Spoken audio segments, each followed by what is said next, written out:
अस्सलामु अलैकुम वरहमतुल्लाहि वबरकातुहू।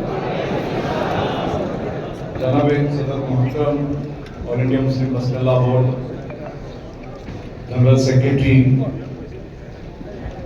और दीगर मुस्लिम मसला बोर्ड के जिम्मेदारान, साथ ही स्टेज पर तशरीफ़ फरमा मुअज़्ज़िज़ और मेरे सामने तशरीफ़ फरमा मेरे भाइयों बुजुर्गों, ख़ास तौर पर मेरी माँ बहनों, दोस्तों, आज जो तहफ़्फ़ुज़ औक़ाफ़ हमारी जो कॉन्फ्रेंस है, ये तहफ़्फ़ुज़ औक़ाफ़ कॉन्फ्रेंस की जो डिटेल्स है, काफ़ी वक्फ अमेंडमेंट एक्ट को लेकर हजरत जनाब जनरल सेक्रेटरी कमल बरकातहू ने काफ़ी जोश और हौशमंदी के साथ हमारे सामने क्या करना है एक रोड मैप भी ब्रीफ में दिया है। साथ ही साथ मैं, क्योंकि अदीब साहब ने एक बात कही, वहीं से मैं शुरू करता हूं कि जेल भरो आंदोलन को हम सीरियस लेना है और तो जेल भरो आंदोलन की शुरुआत करके हम लोग आपके सामने हैं, खासतौर पर एसपी। क्योंकि लास्ट में हमारे नेशनल प्रेसिडेंट M.K. फैजी साहब जो जेल में हैं, उनका मैसेज, क्योंकि लास्ट जंतर मंतर पर होने वाले कार्यक्रम के लिए जब वो दिल्ली पहुंचे तो एयरपोर्ट से, क्योंकि उनको ये लगा कि मुस्लिम मसला बोर्ड के साथ इस वक्फ अमेंडमेंट जब तक एक्ट नहीं बना था, इस बिल को रोकने के लिए सड़कों पर मुस्लिम मसला बोर्ड की आवाज पर वो दीवाने उतरे हैं, जो एक बार आगे बढ़ गए तो इंशाल्लाह पीछे नहीं हटेंगे। और वही मैसेज आज भी उन्होंने भेजा है कि अश्योर कर दें पूरे इंडिया में तमाम social democratic party of India के कैडर्स और लीडर्स को कि जहां जहां भी ऑल इंडिया मुस्लिम मसला बोर्ड ने हुक्म दिया है, वो अपनी जानों के साथ उनके हुक्म को पाबंदी से निभाएंगे इंशाअल्लाह।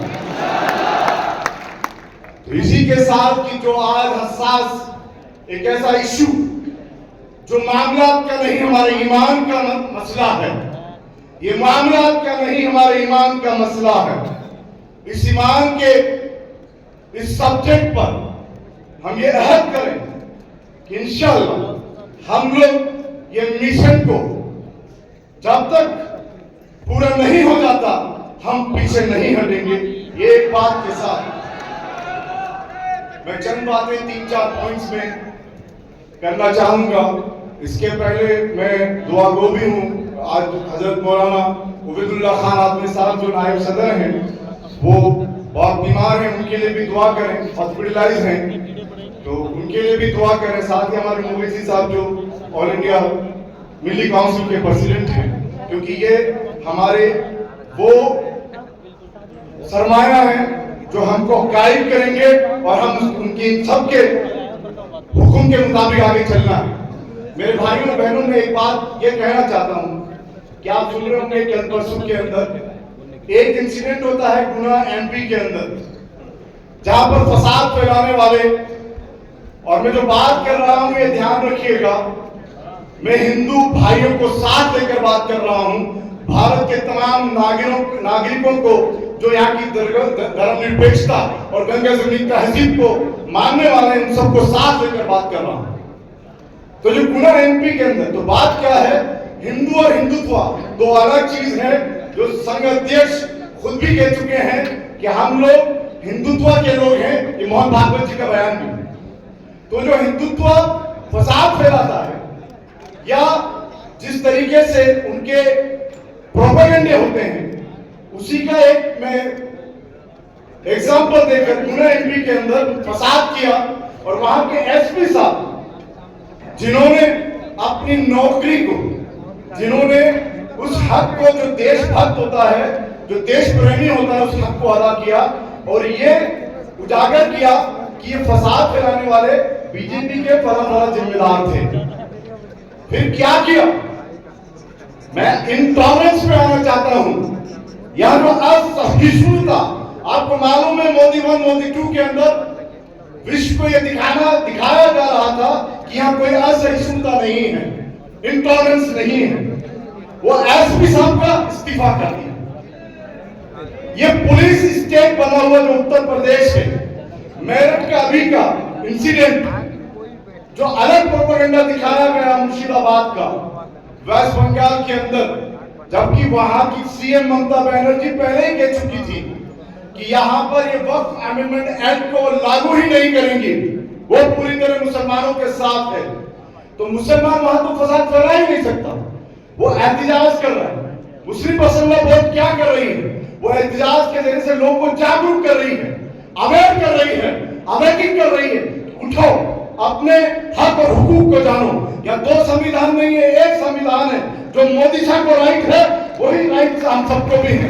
तो मैं मुख्तसर इस बात को, यहां पर जो मेरठ के अंदर प्रोटेस्ट किया, एहतिजाज किया, हिंदू सेना के वो राष्ट्रीय अध्यक्ष जिन्होंने प्रोटेस्ट किया, पुलिस वाले की टोपी को ऐसे फेंक दिया, उनके सिर से उस ताज को जो उनकी इज्जत है ऐसे फेंका है, पूरे मीडिया में देखा होगा। यह है आज पुलिस की हालत उत्तर प्रदेश में। और साथ ही साथ ये तमाम चीजें पूरे इंडिया में दिखाने की कोशिश कर रहे हैं। लेकिन मैं ये कहना चाहता हूं कि ये मुद्दा मुसलमानों का नहीं, मैं सिर्फ आप मुसलमान भाई बहनों से नहीं बल्कि पूरे भारत को एड्रेस करके बात कहना चाहता हूं कि क्या आपको मालूम है जो जल जीवन मिशन बनाया गया, जिसके बारे में ये कहा गया कि 80% जो हमारे लोग गांवों में रहते हैं उन तक पानी पहुंचेगा, 46% कटौती कर दी गई है उस जो उन्होंने अलर्ट किया था उससे 40% कटौती कर दी। हर 20 मिनट में एक बलात्कार होता है हमारी बहन हमारी बच्चियों का, हर 20 मिनट में एक। अभी हमारे भाई ने बताया इसी माइकल में, हर दिन तो क्रिश्चियंस हमारे भाई यहां पर मरते हैं। यहां के तहफ्फुज़ की जिम्मेदारी सरकार की थी, क्यों चुनकर भेजा है हमने उन्हें और क्या किया है उन्होंने, ये समझना चाहिए। इसलिए मैं तमाम भाइयों को यह कहना चाहता हूं, हमारे हिंदू भाइयों को खास तौर पर, कि जो हमारे मेन मुद्दे हैं, रोटी कपड़ा मकान स्वास्थ्य शिक्षा, उसमें फेलियर है ये सरकार, जीरो है, जीरो बटाव जीरो।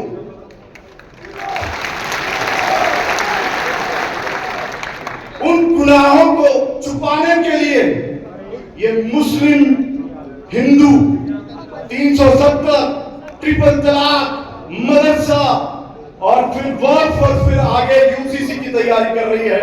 इससे किसी भी हिंदू भाई को फायदा होने वाला नहीं है, ये मैं साफ कह देना चाहता हूं। जब बेरोजगारी बढ़ रही है तो मुसलमान माइनॉरिटी है, वो बेरोजगारी में कम होगा, हमारे हिंदू भाइयों की बेरोजगारी ज्यादा होगी। जब भुखमरी हो रही है इस वक्त में, तो जो भुखमरी है हमारे हिंदू भाइयों की है। जब किसानों की समस्या आ रही है तो मेजोरिटी के हमारे हिंदू भाइयों के किसानों को वो समस्या है। ये हर एक तरह से समझना है कि ये लोग यहाँ पर किसी हिंदू के सगे नहीं है, या किसी मुस्लिम के सगे नहीं है, या किसी सिख के सगे नहीं है, किसी ईसाई के सगे नहीं है, बल्कि ये लोग देश के गद्दार लोग हैं। ये लोग वो हैं जो नाथूराम गोडसे के मंदिर को बनने देते हैं, ये वो लोग हैं जो सावरकर के अनुयायी हैं, जिन्होंने लिख कर चिट्ठियों में समझौते किए हैं। और उसी के पीछे आज नीतीश कुमार और चंद्रबाबू नायडू भी दूसरे सावरकर बनने जा रहे हैं देश के। बहुत बहुत शुक्रिया। जय हिंद, जय भारत, जय मुस्लिम मसल्ला बोर्ड। अस्सलाम वालेकुम व रहमतुल्लाहि व बरकातहू।